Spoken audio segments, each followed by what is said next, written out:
जवाब तो सबु कथार दि जापर किंतु जे संपर्कर महत्व ही बुझेनि से शब्दर मूल्य कौन बा बुझिब। मु जेमिति भी अच्छी भल अच्छी भल थिली आउ आगुक भलरे ही रहिबी तेणिकी कहा नजर ही खराब तो मु कौन करिपरिबी। कौन चिन्हिब एठी कहा मुह को देखी। लोक तो देखा जाती किछि कुहंती किछि जेतेबेले कि भितरु से माने होई थांती अन्य किछि। बयस जेते भी होई थाउ जीवन प्रति मुहूर्तरे किछि ना किछि शिक्षा देई थाए बा शिखिबार आग्रह आम भितरे थिबा दरकार। बहुत दिन पुराना कथा सेतेबेले लोक माने पीवा पानी पाई बहु संघर्ष करुथिले।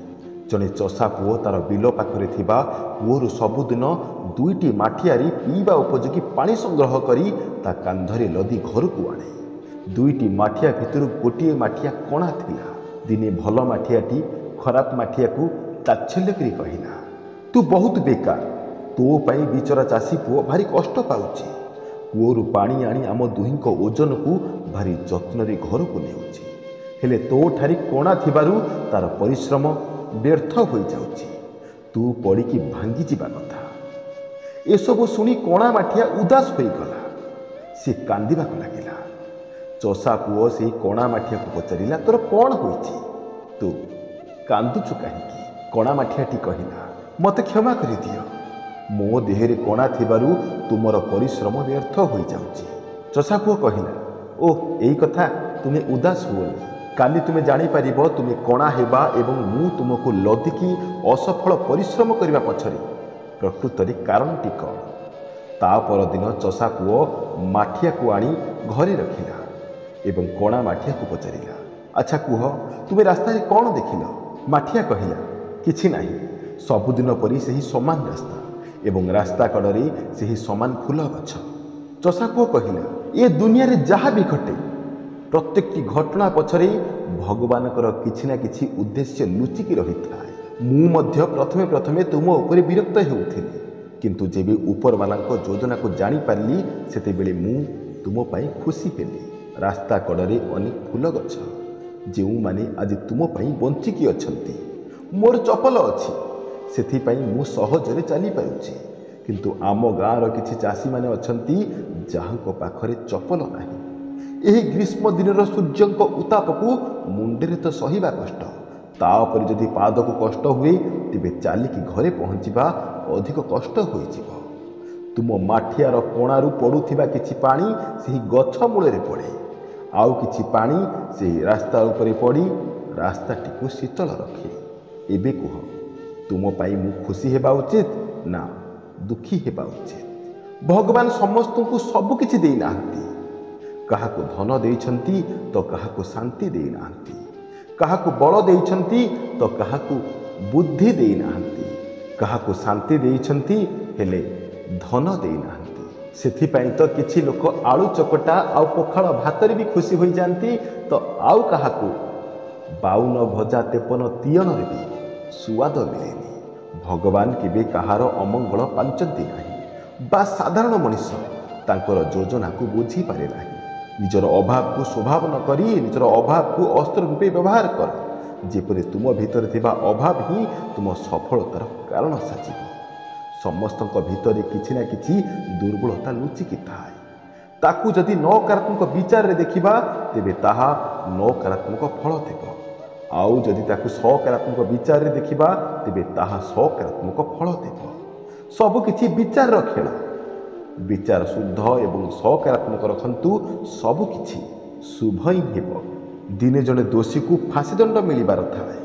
जेबे दोषी को फांसी रे झुला गला फांसी दौड़ीटी छिंडी गला, सेतेबेले फांसी दौड़ीटी छिंडी जिबाकू अशुभ मानुथिले एवं राजा एहाकू देखि दोषी को छाड़ी देबा पई चिंता करुथांती। राजा तांकर महामंत्री को पचारिले, जेबे फांसी दौड़ीटी छिंडी गला सी तले पड़ीगला, सी कौन किछि कहूथिला कि? राजांकर यह आशा थाए कि सही दोषी जनक निश्चय भगवान को धन्यवाद देइथिबो। महामंत्री कहिले, आज्ञा राजा। सही दोषी जनक कहिले, जो राजा जड़े दोषी को दंड देबा पई गोटे शक्त दौड़ीटी मध्य रखी नाही से निश्चय जड़े अयोग्य राजा होइथिबो। राजा संगे संगे क्रोधरे पड़ी दोषीटी को एक शक्त दौड़ी द्वारा फाशीदंड देले। ଏହି କାହାଣୀର ସାରାଂଶ ମାତ୍ର ଏତିକି, ଯଦି ଜିଭକୁ ଲଗାମ ନ ଦିଆଯାଏ ତେବେ ତାହା ବିନାଶର କାରଣ ହୋଇଥାଏ। କଥାରେ ଅଛି, କମାଣରୁ ବାହାରିଥିବା ତୀର, ବନ୍ଧୁକରୁ ବାହାରିଥିବା ଗୁଳି ଏବଂ ମୁହଁରୁ ବାହାରିଥିବା ଶବ୍ଦ କେବେ ଫେରା ଯାଇପାରିବ ନାହିଁ। କମାଣ କି ବନ୍ଧୁକ ତ ଆପଣଙ୍କ ପାଖରେ ନ ଥାଇପାରେ, କିନ୍ତୁ ମୁହଁ ତ ଅଛି ନା। ତାକୁ ସେତେବେଳେ ଖୋଲନ୍ତୁ ଯେତେବେଳେ ତାର ସେତିକି ଆବଶ୍ୟକତା ପଡ଼ୁଛି। ଶବ୍ଦରୁ ଆରମ୍ଭ ରାମାୟଣ, ପୁଣି ଶବ୍ଦ ହିଁ ରଚିଥିଲା ମହାଭାରତ। ମନ୍ଥରାର କିଛି ଶବ୍ଦ ସମ୍ପୂର୍ଣ୍ଣ ରାମାୟଣର ଗତି ବଦଳାଇଥିଲା। ଦ୍ରୌପଦୀଙ୍କର କେଇ ପଦ ଶବ୍ଦ ସମ୍ପୂର୍ଣ୍ଣ ମହାସଂଗ୍ରାମକୁ ରକ୍ତରଞ୍ଜିତ କରିଦେଇଥିଲା। ଯଦି ଶବ୍ଦର ବ୍ୟବହାର ଅନୁଚିତ ସ୍ଥାନରେ ଅନୁଚିତ ଢଙ୍ଗରେ କରାଯାଏ ତେବେ ତାହା ଅନେକ ବିଧ୍ୱଂସର କାରଣ ହୋଇପାରେ। ଏହି ଶବ୍ଦ ହିଁ ତୁମକୁ ଚାଲାକ ଶ୍ରେଣୀରେ ରଖିପାରେ ଏବଂ ଏହି ଶବ୍ଦ ହିଁ ତୁମକୁ ବୋକା ବା ମୂର୍ଖଙ୍କ ଶ୍ରେଣୀରେ ରଖିପାରେ। ସେଥିପାଇଁ ଶବ୍ଦକୁ ସମ୍ଭାଳନ୍ତୁ। ଏହି ଶବ୍ଦ ତୁମକୁ ସମ୍ଭାଳି ଦେବ। ହେଲେ ଏହି ଶବ୍ଦକୁ ସମ୍ଭାଳିବେ କିପରି? ବିଚାର ଦ୍ୱାରା। ବିଚାରକୁ ଖରାପ ଚିନ୍ତା କରିବାରୁ ଦୂରେଇ ରଖନ୍ତୁ। ବିଚାରକୁ କେବଳ ଭଲ ଏବଂ ଉନ୍ନତି ବିଷୟରେ ଭାବିବାକୁ ବାଧ୍ୟ କରିଦିଅନ୍ତୁ। ଧୀରେ ଧୀରେ ଏପରି ଭାବିବା ତୁମର ଅଭ୍ୟାସ ହୋଇଯିବ ଏବଂ ଏହି ଅଭ୍ୟାସ ତୁମର କର୍ମକୁ ପ୍ରଭାବିତ କରିବ। କେବଳ ବିଚାର ବା ଆମର ଚିନ୍ତନ ଶକ୍ତି ହିଁ ଆମର ଶବ୍ଦ ଏବଂ କର୍ମ ଉଭୟ ଉପରେ ମାଲିକ ହୋଇଥାଏ। ସେଥିପାଇଁ ମୁଁ ଅନେକ ଥର କହିଛି, ଯେପରି ବିଚାର ସେପରି କର୍ମ ଏବଂ ଯେପରି କର୍ମ ସେପରି ଭାଗ୍ୟ। ଖରାପ ଚିନ୍ତନ କରିବାରୁ ନିଜକୁ ଅଟକେଇ ଦିଅନ୍ତୁ। ଖରାପ କର୍ମ ଆପେ ଆପେ ଅଟକିଯିବ। ଜୀବନରେ ପ୍ରେମ ହେବା କିଛି ବଡ଼ କଥା ନୁହେଁ, ଏହା ତ ଭଗବାନଙ୍କର ବରଦାନ ଅଟେ। ଯେପରି ପ୍ରତ୍ୟେକଟି ମୁଦ୍ରାର ଦୁଇଟି ପାର୍ଶ୍ୱ ଥାଏ, ସେପରି ପ୍ରେମର ମଧ୍ୟ ଦୁଇଟି ଦିଗ ଥାଏ। ଏହି ପ୍ରେମ କାହା ପାଇଁ ପ୍ରେରଣା ସାଜି ଜୀବନ ବଦଳେଇ ଦିଏ, ସଫଳ ମଣିଷ କରିଦିଏ, ତ ପୁଣି କାହାକୁ ଧୋକା ପ୍ରତାରଣାର ଶିକାର ହେବାକୁ ପଡ଼େ। ସଫଳ ଜୀବନ ବି ବିଫଳତାର କାହାଣୀ ଲେଖିବା ଆରମ୍ଭ କରେ।